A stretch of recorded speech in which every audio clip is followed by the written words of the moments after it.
ഞാൻ ഏത് രാജ്യത്തോ പട്ടണത്തോ ചെല്ലുമ്പോൾ എന്നോട് ആദ്യം റാന്നിയാന്ന് പറയുമ്പോൾ ചോദിക്കുന്ന രണ്ട് പേരിൽ ഒന്ന് മേജർ പാസ്റ്റർ, രണ്ട് ഏറ്റവും കൂടുതൽ ചോദിക്കുന്നത് PC ചെറിയാൻ പാസ്റ്റർ നാടല്ലേ എന്നാണ് ചോദിക്കുന്നത്.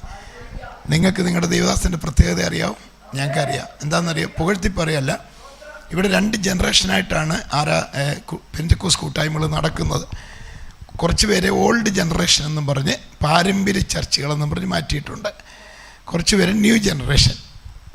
രണ്ടും വ്യത്യസ്തമായ അനുഭവമാണ്. എല്ലായിടത്തും പരിശുദ്ധാത്മാവ് സ്നാനം എല്ലാം ഉണ്ട്, പക്ഷെ വ്യത്യസ്ത നിലയിലാണ് പോകുന്നതെന്ന് എല്ലാവർക്കും അറിയാം.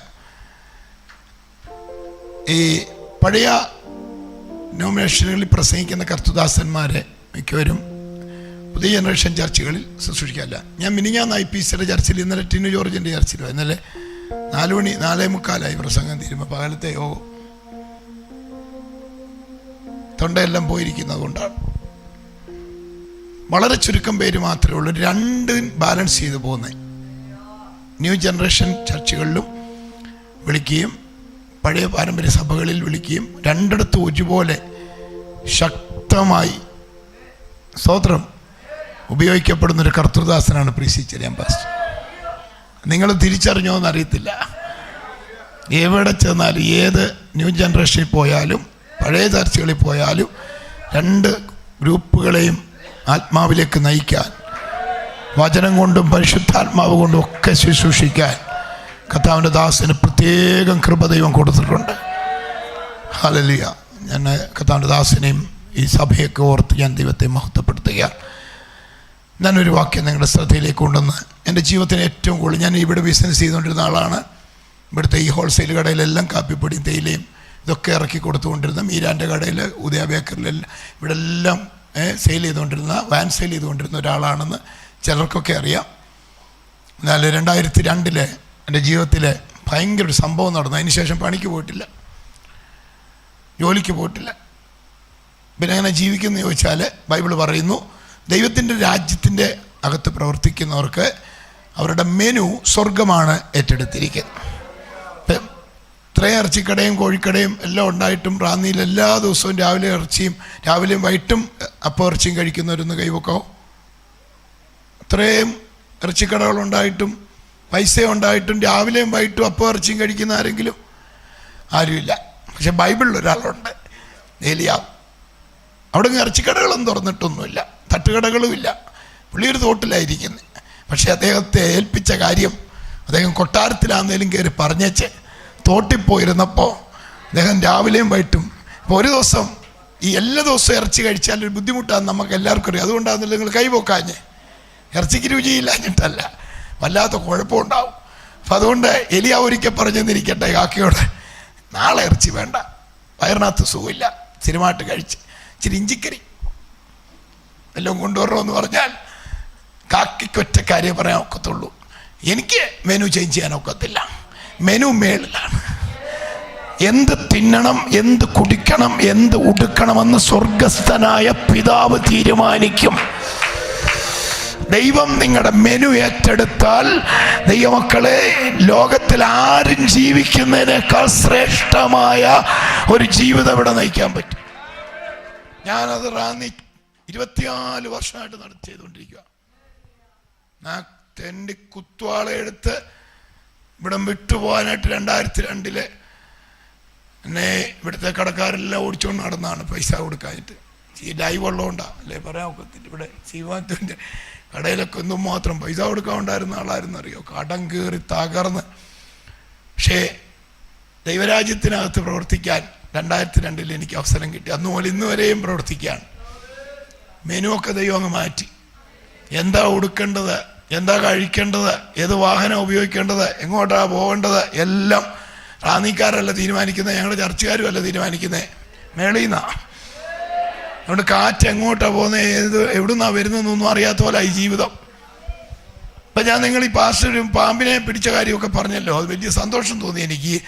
മോശ പാമ്പിനെ വാലക്കയറി പിടിക്കാൻ പറഞ്ഞില്ലേ, ആ ദൈവം ഇപ്പോൾ പാമ്പിനെ ചവിട്ടാനാണ് നമ്മളോട് പറഞ്ഞേക്കുന്നത്. മോശയെ കൊണ്ട് പിടിപ്പിച്ച ദൈവം പുതിയ നിയമത്തിൽ ഒരു പാമ്പിനെ ചവിട്ടാനായിട്ട് നമ്മളോടും ആവശ്യപ്പെട്ടിട്ടുണ്ട്. അതൊന്നും പലരും തിരിച്ചറിയുന്നില്ല. മോശയെ കൊണ്ട് വാലെ പിടിപ്പിച്ചു, നമ്മളെ കൊണ്ട് വാലയിലൊന്നും പിടിപ്പിക്കുന്നില്ല. ഒരു പാമ്പുണ്ട്, അതിനെ ചവിട്ടിക്കളയാൻ ദൈവം നമുക്ക് പുതിയ നിയമത്തിൽ ആഹ്വാനം തന്നിരിക്കുകയാണ്. ആ വാക്യം എടുത്ത് വായിച്ച് സമയം കളയുന്നില്ല. ലൂക്കോസ് 10:19 എഴുതിയിരിക്കുന്നത്, പാമ്പുകളെയും തേളുകളെയും ശത്രുവിന്റെ സകല ബലത്തെയും ചവിട്ടുവാൻ ഞാൻ നിങ്ങൾക്ക് അധികാരം തരുന്നു. അടുത്ത വാക്യം, അവ ഒരിക്കലും ഒരു ദോഷവും നിങ്ങൾക്ക് വരുത്തുകയില്ല. ഒരു ദോഷവും കൂടാതെ സുന്ദരമായിട്ട് ഈ ദുഷ്ടലോകത്ത് ജീവിക്കണമെങ്കിൽ ഈ അധികാരം ഓരോരുത്തരും ഏറ്റെടുക്കണം. എനിക്കിതിനെക്കുറിച്ചൊന്നും അറിയത്തില്ലായിരുന്നു. ഞങ്ങൾ കനാനയപ്പള്ളി, യാക്കോപ്പള്ളി, ഇവിടെ വെല്ലുവിളി ഇപ്പോൾ കൊണ്ടിരുന്നവരില്ലയോ, അവിടെ ചെന്നാൽ വല്ലോ മനസ്സിലാവുമോ? കൂടുതലും സുറിയാനിയാണ് കുർബാന. പിന്നെ നമുക്കുള്ള ശുശ്രൂഷ, ആ മണിയൊക്കെ ചെറുപ്രായത്തിൽ അവിടെ ചെല്ലുമ്പോൾ അതിലൊക്കെ ഒന്ന് വലിച്ചടിക്കണമെന്നൊക്കെ ആഗ്രഹം ഉണ്ടായിരുന്നു. നമ്മളെ അതേ തൊടിക്കുകയില്ല. അതേൽ അടിക്കാനായിട്ട് വേറെ ആളിനെ ആക്കിയിരിക്കുക. അതേ തൊട്ടാ വഴക്ക് പറയും. പിന്നെ ആകെ ഉണ്ടായിരുന്ന ഞങ്ങൾ ചെറുപ്പത്തിൽ ചെല്ലുമ്പോൾ പ്രത്യേക ഒരു സമയം വരുമ്പോൾ 3 കുത്തു കുത്തിയാൽ മതി. അത് ആഞ്ഞു കുത്തടാ, ശക്തിയോടെ കുത്തടാ, എഴുന്നേറ്റ് നിന്ന് കുത്തടാന്നൊന്നും അവിടെ ആരും പറഞ്ഞില്ല. വേണേ കുത്തിയാൽ മതി. അതിനപ്പുറത്തോട്ടൊന്നും അറിയത്തില്ലായിരുന്നു. പണ്ട് 10-18 ഏക്കർ സ്ഥലമൊക്കെ ആയിട്ട് ഞങ്ങൾ സന്തോഷമായിട്ട് ഇവിടെ ജീവിച്ച ഞങ്ങൾ വല്യപ്പൻ അയ്ക്കാട്ടുമണിൽ. പക്ഷേ മുഴുവൻ പോയി, എല്ലാം നഷ്ടപ്പെട്ടു പോയി. വിറ്റ് വീടിൻ്റെ മിറ്റം വരെ വിറ്റു, എല്ലാം പോയി. ഞങ്ങളെല്ലാം വിദ്യാഭ്യാസത്തിൽ തകർന്നു. അവസാനം ഇവിടുന്ന് ഓരോ പരിപാടിക്ക് ഇറങ്ങിയതാ. അങ്ങനെ ഞാൻ 95 ഇവിടുന്ന് അങ്ങ് പോയി. കാരണം എന്നാന്നറിയോ, യേശു പുസ്തകം മടക്കി ശുശ്രൂഷകർക്ക് തിരിച്ചു കൊടുത്തെന്ന് എഴുതിയിരിക്കുന്ന പോലെ 2 പ്രാവശ്യം, അതായത് +2 ഞങ്ങൾ പ്രീ ഡിഗ്രിയാണ് പഠിച്ച്. പ്രീ ഡിഗ്രി 2ാമത്തെ പ്രാവശ്യം എഴുതിയിട്ട് ജയിക്കത്തില്ലെന്ന് മനസ്സിലായപ്പോൾ സർക്കാരിൻ്റെ പുസ്തകം ഞാൻ മടക്കി തിരിച്ചു കൊടുത്തിട്ട് കഴിവുള്ള ആരെയും പഠിപ്പിച്ചോട്ടെന്നും പറഞ്ഞ് ഞാൻ പണിക്ക് പോയി. 95 അമ്മാവന്മാർ ബാംഗ്ലൂരിലുള്ളതുകൊണ്ട് ജോലി കിട്ടുമെന്നും പറഞ്ഞ് അവിടെ പോയതാണ്. അടങ്ങും ചെന്നിട്ട് +2 തോറ്റവർക്ക് അവിടെ ജോലി കിട്ടും. 6-7 വർഷം വെറുതെ കളഞ്ഞു. അതിനിടയ്ക്കാണ് പെന്തക്കോസുകാർ പറയുന്നത്, ദൈവസന്നിധി വന്ന് ആരാധിച്ചാൽ വിടുതലുണ്ടാകും. അത് ഞങ്ങൾ പറഞ്ഞ് ചാഞ്ഞ കിടക്കുന്ന മരത്തിലിട്ട് ഓടിക്കയറുമൊന്നും വേണ്ട, ഞങ്ങൾ നല്ല 1-ാം തരം പള്ളിയിൽ പോകുന്നവരാ, ഞങ്ങൾ അങ്ങനെയൊന്നും വേണ്ട. പൈസക്ക് ആന മെലിഞ്ഞാൽ തൊഴുത്തിലൊന്നും കെട്ടത്തൊന്നുമില്ല, പൈസ വരുന്നതും പോകുന്നവാ. പക്ഷെ അങ്ങനെയൊക്കെ നിന്ന് പക്ഷെ മാറ്റങ്ങൾ വരാതെ വന്നു. അപ്പോൾ ദൈവദാസന്മാർ ചെല്ലി പിന്നെയും പറഞ്ഞുകൊണ്ടിരുന്നു. അപ്പോൾ ഈ സെൻറ്റ് ജോർജില്ലേ, പാമ്പിൻ്റെ വായിലോട്ട് കുത്തിപ്പിടിച്ചേക്കുന്ന ആ പുള്ളി, അതിൻ്റെ അടുത്ത് ഒരുത്തം പ്രാർത്ഥിക്കാൻ പോയിട്ട് അങ്ങോട്ടും ഇങ്ങോട്ടും എല്ലാം നോക്കിയിട്ട് ആ പാമ്പിനെ കൂടെ നോക്കി. ഇത് കണ്ടോണ്ടിരുന്ന ഒരുത്തൻ തിരിച്ചറിഞ്ഞു വന്നപ്പോൾ ചോദിച്ചു, നീ പാമ്പിനെ എന്തിനാ മുത്തിയെന്ന്? അവൻ നിഷ്കളങ്കമായിട്ട് പറയുക, എവിടെ നിന്ന് അവർ നന്മ വരുന്നെന്ന് ആർക്കറിയാം. ഇതുപോലെ അനാനപ്പള്ളിയിലൊന്നും നിന്നിട്ടൊന്നും ഒരു കാര്യവും നടക്കുന്നില്ല. അവരെങ്ങും കുറ്റം പറയുമൊന്നുമല്ല, എൻ്റെ സഹോദരങ്ങൾ അവിടെ ഉള്ളത്, അത് കുറ്റമായിട്ടല്ല. മാറ്റം വരുന്നില്ല. എന്താ കാര്യം? സത്യങ്ങൾ അറിഞ്ഞാലേ സത്യം സ്വതന്ത്രമാക്കത്തുള്ളൂ. സത്യങ്ങൾ പലതും ഷണ്ണൻ വേദോത്സവം വായിക്കുന്നുണ്ട്, പക്ഷെ ഗ്രഹിക്കണമെന്ന് വലിയ നിർബന്ധമൊന്നുമില്ല. നമ്മുടെ പല ആളുകൾ ഇത് വായിക്കുന്നുണ്ട്, പക്ഷേ ഇപ്പോഴും ഗ്രഹിച്ചിട്ടില്ല. ഇത് ശരിക്കും ഗ്രഹിച്ചാൽ പിന്നെ നമുക്ക് പണിക്ക് പോകാൻ പറ്റത്തില്ല. നമുക്ക് പറയാനേ തോന്നത്തുള്ളൂ. കാണുന്നവരോടെല്ലാം നമ്മൾ പറയാൻ തോന്നും. പൗലോസ് കുറച്ച് കാര്യങ്ങൾ ഗ്രഹിച്ചു കഴിഞ്ഞപ്പോൾ അദ്ദേഹം പറയാ, ഭാര്യയായ ഒരു സഹോദരിയെ കൊണ്ട് എനിക്കും പത്രോസിനെ പോലെ ജീവിക്കാൻ കഴിയും. പക്ഷേ അതൊന്നുമല്ല ഇപ്പൊ ഇവിടുത്തെ വിഷയം. വീട് തോറും പള്ളി തോറും പട്ടണം തോറും പ്രയോജനമുള്ളത് മറച്ചു വെക്കാതെ പൗലോസ് ഓടിയത് എന്തുകൊണ്ടാണെന്നറിയാമോ? വായിച്ചത് ഗ്രഹിച്ചു. നമ്മുടെ ആളുകൾ പലരും വേദോത്സവം പിടിച്ചുകൊണ്ട് നടക്കുന്നെങ്കിലും ഇതിനകത്തെ തിരുവെഴുത്തുകളെ മർമ്മങ്ങളൊന്നും പലരും, ദൈവരാജ്യത്തിൻ്റെ മർമ്മങ്ങളൊന്നും പലരും ഗ്രഹിച്ചിട്ടില്ല. ഞാനും ഗ്രഹിച്ചിട്ടില്ലായിരുന്നു. പെന്തക്കോസ്തിൽ പോയി 6 വർഷം നിന്നിട്ടും എനിക്കൊന്നും ഗ്രഹിച്ചില്ല. ഞാനും സ്നാനപ്പെട്ടു, കൈയടിക്കും, പാട്ടുപാടും, തിരുമേശ എടുക്കും, എല്ലാം ചെയ്യും. പക്ഷെ 2002 ചില മർമ്മങ്ങൾ, ദൈവരാജ്യത്തിൻ്റെ മർമ്മങ്ങളെ അറിയുവാൻ ദൈവം എനിക്ക് ഭാഗ്യം തന്നു. ഹല്ലേലൂയ. അതിനകത്തൊരു മർമ്മം, ഒറ്റ കാര്യം പറയാം. ഈ 2002 ഞാൻ 2000 മടങ്ങി വന്നു ബാംഗ്ലൂരിൽ നിന്ന്. അവിടെ നിന്നിട്ട് കാര്യമില്ല. ഇവിടെ വന്ന് ഇവിടെ ഒരു കാര്യവും ഇല്ല, ഇതെല്ലാം നടക്കുമായിരുന്നു. അങ്ങനെ ഇരിക്കുമ്പോൾ ചെറിയൊരു ബിസിനസ്സൊക്കെ അവർക്ക് പഠിക്കാൻ തുടങ്ങിയതാണ്. അത് വളർന്നാണ് ഹോൾസെയിൽ രംഗത്തേക്ക് പോയിട്ട് ഇവിടെ വെച്ചുച്ചിറക്കാരനൊരു അച്ഛൻ്റെ ഒരു കാപ്പിപ്പൊടിയുടെ തേയിലയുടെ ഒക്കെ ഏജൻസി എടുത്ത്, മലയാളം ഇപ്പോഴും ഉണ്ട്. അങ്ങനെ ഇവിടെ എല്ലാം ബാൻ സെയിൽ ചെയ്തുകൊണ്ടിരിക്കുകയാണ്. പൊട്ടി തകർന്ന് വലിയ കടം വന്ന് കടുങ്കാപ്പിക്ക് നിവൃത്തിയില്ലാതെ വന്നപ്പോൾ പിന്നെ ആലോചിച്ച മാർഗമാണ്, കന്നഡ നന്നായിട്ട് അറിയാവുന്നുണ്ട്, ബാംഗ്ലൂരിൽ പോയി ഓട്ടോറിക്ഷ ഓടിക്കാം എന്ന് കരുതി 2002 ഇവിടുന്ന് പോകാൻ തുടങ്ങുമ്പോൾ ഒരു നിവൃത്തിയില്ലാഞ്ഞിട്ട് സ്ഥലം വിടാൻ പോകുമ്പോൾ എൻ്റെ വീടിൻ്റെ അടുത്തുള്ള ഒരാൾ, ജർമ്മൻ കുഞ്ഞോച്ച, എൻ്റെ പെങ്ങടെ മോൻ മോനച്ചനാണ് എന്നോട് പറയുന്ന, മണിമലയിൽ നിത്യതയിൽ ഇപ്പോൾ വിശ്രമിക്കുന്ന ഒരു കത്തുദാസുണ്ട്. അദ്ദേഹത്തിൻ്റെ അടുത്ത് ചെന്നാൽ നിനക്ക് ദൈവത്തിൻ്റെ ആത്മാവ് ദൂത് പറയും. ഞാൻ പറഞ്ഞു പോക്കോണം എൻ്റെ മുമ്പിൽ നിന്ന്. കനാനപ്പള്ളി പോരാൻ തോന്നിയിട്ടും എൻ്റെ കോസിൽ പോയി ചെണ്ട അടിച്ചിട്ട് കിട്ടാത്തൊരു വിടുതൽ ഇപ്പോൾ ഒരു എനിക്ക് വല്ല രോഗമോ പൈശാചിക ബാധയാണെങ്കിൽ ഉപദേശിമാർ തലയ്ക്ക് പിടിച്ച് പ്രാർത്ഥിക്കും, അങ്ങ് മാറി. ഇത് ജപ്തി നോട്ടീസും കൊണ്ട് ബാങ്ക് മാനേജർ വരുമ്പോൾ പോവിശാശം എന്ന് പറഞ്ഞാൽ അവർ പല്ല് തല്ലിപ്പറിക്കും. അല്ലേ തന്നെ അവിടെ പറയുന്ന വെളിപ്പാട് ബാങ്കിൽ പോയി പറയാൻ പറ്റുമോ? ഞാൻ ഒരു കാഴ്ച കാണുന്നെന്ന്. മാനേജർ പറയും ഞാനും ഒരു കാഴ്ച കാണുന്നുണ്ടെന്ന്. ചന്ദ്രൻ മോനിച്ചും പറയുവാണ് 6 ലക്ഷം കുടുംബങ്ങൾക്ക് മുമ്പോട്ട് പോകാൻ വഴിയില്ലാതെ ചെങ്കടലിന്റെ മുമ്പിൽ പകച്ചു നിൽക്കുമ്പോൾ ഒറ്റ രാത്രി കൊണ്ടാണ് കടലിൽ വഴി തുറന്നത്. കടലിനകത്ത് ഒറ്റ രാത്രി കൊണ്ട് 6 ലക്ഷം കുടുംബങ്ങൾക്ക് വേണ്ടി ഒരു പുതിയ വഴി തുറക്കാൻ ദൈവത്തിന് കഴിയുമെങ്കിൽ ഇന്നും എൻ്റെയും നിങ്ങളുടെയും കൊച്ചു കുടുംബത്തിന് വേണ്ടി വാതിലുകളും വഴികളും തുറക്കാൻ എൻ്റെ ദൈവത്തിന് ഇന്നും കഴിയും. എനിക്ക് തുറന്ന പുതിയ വഴിയിലൂടെ ഞാൻ ഇന്ന് ഈ ശുശ്രൂഷയെ വന്നിരിക്കുന്നു. എനിക്ക് ദൈവം ഒരു പുതുവഴി തുറന്നു. ഞാൻ ചിന്തിച്ചതല്ല ഇങ്ങനൊരു വഴി. ഈ വഴി കൂടെ ഞാനിപ്പോൾ എത്ര രാജ്യങ്ങളിൽ പോയി. പ്രീ ഡിഗ്രിയുടെ തോറ്റ സർട്ടിഫിക്കറ്റ് കൊണ്ട് എനിക്ക് ബാംഗ്ലൂരിൽ പോലും ഒരു വഴി തുറന്നില്ല. പക്ഷെങ്കിൽ പരിശുദ്ധാത്മാവ് തുറന്ന വഴിയിലൂടെ എത്ര ദേശങ്ങൾ, രാജ്യങ്ങൾ, പട്ടണങ്ങൾ. ഒറ്റ വാക്ക് പറയാം, അവിടെ പോയി യോഗത്തിന് എന്നപ്പോയി പാമ്പിനെ ചവിട്ടുന്ന കാര്യം കേട്ടപ്പോൾ അങ്ങ് ഇമോഷണലായി പോയതാണ്. അല്ലെ ഇങ്ങനെ നിൽക്കത്തില്ല. ഈ 9 മണിയല്ല, ഇന്ന് രാത്രി 12 മണിയായാലും തീർത്താവുകയല്ല. സാന്നിധ്യമാണ്, പക്ഷേ ഞാൻ പിടിച്ച് നിർത്തുക. സ്തോത്രം. ഈ പാഷെടുത്തി എന്ന് അവിടെ ഇരുന്നപ്പോൾ അദ്ദേഹം എന്നോട് കുറച്ച് വെളിപ്പാട്. അത് മരിച്ചു പോയി കേട്ടോ. മരിച്ചു പോയെന്ന് പറയുന്നത് എന്നാന്നറിയാം. അല്ലെ നമ്പരുണ്ടോ എന്ന് ചോദിച്ചു വരും. മരിച്ചു പോയെന്ന് അങ്ങ് പറഞ്ഞേക്കാക്കി പിന്നെ ആരും അതിൻ്റെ പേരിൽ ഇങ്ങോട്ട് വരത്തില്ല. ആ പാസ്റ്റർ നമ്പർ തരാമോ? അതല്ല വിഷയം. അവിടെ ചെന്ന് അദ്ദേഹം എന്നെ ഒന്ന് വിവേചിച്ചു. ആത്മാവിൽ എന്നോട് ചോദിച്ചു നാട് വിട്ടു പോവാന്ന് തോന്നി ചോദിച്ചു. ഞാൻ പറഞ്ഞു നാട് വിട്ടു പോവല്ല, ഒന്നും വേറെ വഴിയില്ല. ഉടനെ എന്നോട് പറയും നീയായിട്ട് നാട് വിട്ടു പോകണ്ട, അനേകം നാടുകളിൽ കർത്താവ് നിന്നെ അയക്കാൻ പോവാ.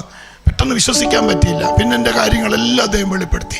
എന്നിട്ട് എന്നോട് ഒരു ചോദ്യം ചോദിച്ചു, എന്തുകൊണ്ടാണ് ഇങ്ങനെയൊക്കെ സംഭവിക്കുന്നതെന്ന് നിനക്കറിയാവോ? ഞാൻ പറഞ്ഞു അതറിയാനാ വന്നെന്ന്.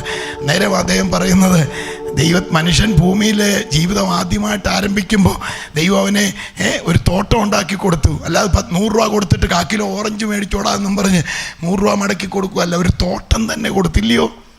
എന്തോ തോട്ടമായിരുന്നു. തലയ്ക്ക് ചുറ്റും പഴമല്ലായിരുന്നു. അങ്ങോട്ട് കൈനീട്ടിയാൽ ആപ്പിൾ, ഇങ്ങോട്ട് കൈനീട്ടിയ ഓറഞ്ച്, മുന്നോട്ട് കൈനീട്ടിയ മാതളം നാരങ്ങ, പുറമോട്ട് കൈയിട്ട ചിക്കു, മേളിലോട്ട് കൈയിട്ട ചക്ക, താഴെ തപ്പിയ തണ്ണിമത്തൻ. എല്ലാവരും പറഞ്ഞു തലയ്ക്ക് ചുറ്റും പഴവുമായിട്ടാണ് മനുഷ്യൻ ജീവിതം ആരംഭിച്ചതെന്ന് പറഞ്ഞേ. നമ്മുടെ വല്യപ്പൻ ഈ ഭൂമി ജീവിതം ആരംഭിക്കുന്നത് തലയ്ക്ക് ചുറ്റും പഴവുമായിട്ടാണ്. പക്ഷേ ഒറ്റ വാക്ക് പറയാം, ഒരു വഴത്തിലോട്ട് കയറി ഒരു കടി അടിച്ചതേ ഓർമ്മയുള്ളൂ. പിന്നെ ഒരു വഴവും ഇല്ലാത്തവനായി ഇഞ്ചി നടാൻ പോയി.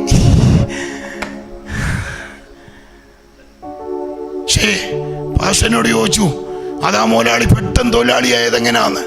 ഇവിടെ വലിയ മുതലാളിയായിട്ട് വണ്ടി ഓടിച്ച് നടന്ന ഞാൻ ഒന്നും ഇല്ലാത്തവനായിട്ട് ചെന്നിരിക്കുമ്പോൾ എനിക്ക് വെള്ളിക്കിണ്ണത്തിലെ പൊന്നാരങ്ങ പോലെയാണ് തക്ക സമയത്ത് പറഞ്ഞ ഈ വാക്കുകൾ എൻ്റെ അകത്ത് കയറി. ആദാമിനെ ഇഞ്ചി നടാൻ വിട്ട തോട്ടത്തിൽ നിന്ന് പുറത്താക്കിയ ആ സംഭവത്തിൻ്റെ ആഴത്തിലേക്ക് ദൈവദാസൻ എന്നെ കൊണ്ടുപോയിട്ട് ചോദിച്ചു, അവിടെ ഒരു പാമ്പ് കയറിയതിനെ കുറിച്ച് നിനക്ക് വല്ല ബോധ്യമുണ്ടോ? ഞാൻ പറഞ്ഞുകൊണ്ട് എനിക്കറിയാം, പഠിച്ചിട്ടുണ്ട്. ആ പാമ്പ് എന്ത് എന്നറിയോ? ആദാം മരിച്ചു, ഔവ മരിച്ചു, ഹാബേൽ മരിച്ചു, കയീൻ മരിച്ചു, പൗലോസും യോഹന്നാനും പത്രോസും എല്ലാം മരിച്ചു. പക്ഷെ പാമ്പ് മരിച്ചിട്ടില്ല. പാമ്പിന് കുഞ്ഞുങ്ങളുണ്ടായില്ല, പക്ഷേ പാമ്പ് മരിച്ചിട്ടില്ല. ആ പാമ്പ് എന്തിയെന്ന് ചോദിച്ചു. ഞാൻ പറഞ്ഞു എനിക്കറിയത്തില്ല. പാമ്പ് എന്തിയെന്നറിയാനാണോ ഞാൻ വന്ന്. പക്ഷേ അദ്ദേഹം എന്നോട് പറഞ്ഞു, വെളിപ്പാട് പുസ്തകം നോക്കടാ, ഭൂലോകത്തെ മുഴുവൻ തെറ്റിക്കുന്ന മഹാസർപ്പമായി ആ പാമ്പ് വളർന്നു. വലിയ പാമ്പായിട്ട്. അത് തോട്ടത്തിൽ കയറി ചെല്ലുമ്പോൾ അത് ഭൂലോകത്തെ മുഴുവൻ തെറ്റിക്കാവുന്ന പാമ്പായിട്ടല്ല, ഒരു കൊച്ചു പാമ്പായിട്ടാണ് ചെല്ലുന്നത്. പക്ഷേ അവൻ കുറച്ച് കഴിഞ്ഞപ്പോൾ ആദം തളർന്നു, പാമ്പ് ഇവിടെ വളർന്നു. ആധിപത്യം പിശാചിന്റെ കയ്യിലായി. ഹല്ലേലൂയ. ഈ പാമ്പുമായിട്ടുള്ള പ്രശ്നം തീർക്കാനാണ് എൻ്റെ കർത്താവ് 2000 വർഷങ്ങൾക്ക് മുമ്പ് കടന്നു വന്നത്. ഈ പാമ്പിനെ പിടിക്കാവുന്ന പാമ്പാണ്, ഇത് പിടികൊടുക്കാത്ത പാമ്പല്ല. വെളിപ്പാട് 20 പറയുന്നു, ദൂതൻ തൻ്റെ ഒറ്റ കൈ കൈകൊണ്ട് ആ മഹാസർപ്പത്തെ പിടിച്ചെന്ന്. എന്നാൽ ദൂതനേക്കാൾ ശ്രേഷ്ഠനായ യേശു കർത്താവ് ഈ ലോകത്തിൽ വന്നപ്പോൾ ആ പാമ്പിനെ പിടിക്കാമായിരുന്നു. അവൻ പറഞ്ഞു അവൻ ലോകത്തിന്റെ പ്രഭുവാണ്. എന്നാൽ യേശു പിടിക്കാനല്ല വന്നത്, പകരം യേശുവിന്റെ സഹോദരങ്ങളായ നമുക്ക് കർത്താവ് ഒരു ആലോചന പറഞ്ഞു തന്നു. ആ പാമ്പിനെ ചാച്ചം പിടിക്കൂല, പകരം എന്റെ അടുക്കൽ വരുന്നവർക്ക് ഞാൻ ആത്മാവിനെ തരാൻ പോകുകയാണ്. പരിശുദ്ധാത്മാവ് നിങ്ങളുടെ മേൽ വന്നു കഴിയുമ്പോൾ നിങ്ങൾക്ക് ശക്തി ലഭിക്കും, നിങ്ങൾക്ക് അധികാരം ലഭിക്കും. അങ്ങനെ അധികാരം ലഭിച്ചു കഴിഞ്ഞാൽ സർവ്വലോകത്തും അല്ലെങ്കിൽ ഭൂലോകത്തെ മുഴുവൻ വഞ്ചിക്കുന്ന ആ പഴയ പാമ്പിനെ ചാവിട്ടിക്കളയാനുള്ള ഒരു അധികാരം ഞാൻ നിങ്ങൾക്ക് തരും. പിന്നെ ഒരു ദോഷവുമില്ലാതെ ഇവിടെ ജീവിക്കാൻ പറ്റും. ദൂത് മനസ്സിലായ എത്ര പേരുണ്ട്? മോശയോട് ദൈവം പറഞ്ഞു, നീ ആ പാമ്പിനെ പേടിക്കരുത്, ഞാൻ പറയുന്നത് നീ ചെയ്യ, അതിന്റെ വാലെ കയറി പിടിക്ക, അത് നിന്നെ ഉപദ്രവിക്കത്തില്ല, അത് വെറും വടിയായിട്ട് മാറും. ഇന്ന് പകൽ ഈ ലോകത്തിന്റെ പ്രഭു എത്ര വലിയവനായാലോ ആത്മാവുള്ള നിന്നോട് പരിശുദ്ധ പറയാണ്, നീ അതിനെ ചവിട്ട്, അത് നിന്നെ കടിക്കത്തില്ല, അത് നിനക്ക് ദോഷം വരുത്തുകയില്ല. ഇന്ന് പകൽ ദൈവത്തിന്റെ ആത്മാവ് പറയുന്നു, ആ മോശയുടെ ദൈവം നമ്മുടെ ദൈവമാണ്. നിന്നെ ഉപദ്രവിക്കുന്ന, ഏതിന് കയറി ആദാമിനെ തൊഴിലാളിയാക്കിയ, എന്നെ നിങ്ങളെ വഞ്ചിക്കുന്ന, ഭൂലോകത്തെ മുഴുവൻ വഞ്ചിക്കുന്ന ഈ മർമ്മം എന്റെ ജീവിതത്തെ മാറ്റി. എന്നോട് കർത്താവിന്റെ ദാസൻ പറഞ്ഞു, നീ അഭിഷേകം പ്രാപിച്ചാൽ മതി. യഹോവയുടെ ആത്മാവ് നിന്റെ മേൽ വരുമ്പോൾ നിന്റെ വായൊരു വടിയായിട്ട് മാറും. ഇശായിയുടെ കുറ്റിയിൽ നിന്നൊരു മുള വരും, അവന്റെ മേലെ യഹോവയുടെ ആത്മാവ് ആവസിക്കും. അവൻ തന്റെ വായെന്ന വടി കൊണ്ട് ഭൂമിയെ അടിക്കും. ഹല്ലേലൂയ. എല്ലാവരും ഇന്ന് പകൽ ഈ ദൂതൊന്ന് ഏറ്റെടുത്ത് കരമടിച്ച് വാതുറന്ന് ദൈവത്തെ ഒന്ന് ആരാധിച്ചാട്ടെ. ഞങ്ങൾ നിങ്ങൾക്ക് വേണ്ടി പ്രാർത്ഥിക്കാം. ഒരു അധികാരത്തിന്റെ കൈമാറ്റം മോശയ്ക്ക് കൊടുത്ത ദൈവ ഇന്ന് പകൽ ഒരു അധികാരത്തിന്റെ കൈമാറ്റം നിങ്ങളുടെ നടുവിലേക്ക് ദൈവം അയക്കുകയാണ്. എന്തിനാണെന്നറിയാവോ? ആ പഴയ പാമ്പിനെ ഒന്ന് നിലയ്ക്ക് നിർത്താൻ. ഇനിയും റാന്നിയിൽ വാഴുന്നത് സഭയായിരിക്കണം, പഴയ പാമ്പല്ല. ഭൂലോകത്തെ വാഴുന്ന ആ പൈശാചിക മണ്ഡലങ്ങളെ തച്ചുടയ്ക്കുവാൻ, ഭൂതങ്ങളെ പുറത്താക്കുവാൻ എനിക്ക് നിനക്ക് ദൈവം അധികാരം തന്നിരിക്കുകയാണ്. ഈ ദൂത് മനസ്സിലാക്കിയ എന്റെ ജീവിതം മാറി. അല്ലെങ്കിൽ ദോഷമില്ലാതെ ജീവിക്കാൻ, സുന്ദരമായി ജീവിക്കാൻ ആ കരങ്ങൾ തട്ടി ദൈവത്തെ ഒന്ന് ശക്തിയോടെ സ്തുതിച്ചാട്ടെ.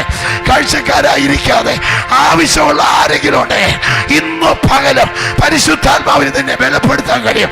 കൈകൾ അടിച്ചു വാതുറന്ന് ശക്തിയോടെ കർത്താവിനെ ഒന്ന് ആരാധിച്ച് ബലപ്പെട്ടാട്ടെ.